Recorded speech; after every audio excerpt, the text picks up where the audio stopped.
nos llevó la imaginación, donde con los ojos cerrados se divisan infinitos campos, donde se creó la primera luz junto a la semilla de cielo azul. Volveré a ese lugar donde nací. El sol espía y deseo, son sus manos en mi pelo, en nieve, huracán y abismos, el sitio de mi recreo.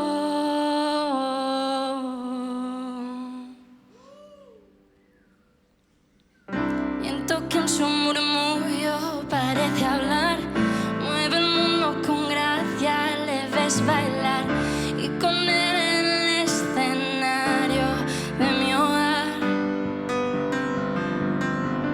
Mar, bandeja de plata, mar infernal, es un temperamento natural, poco y nada cuesta ser uno más.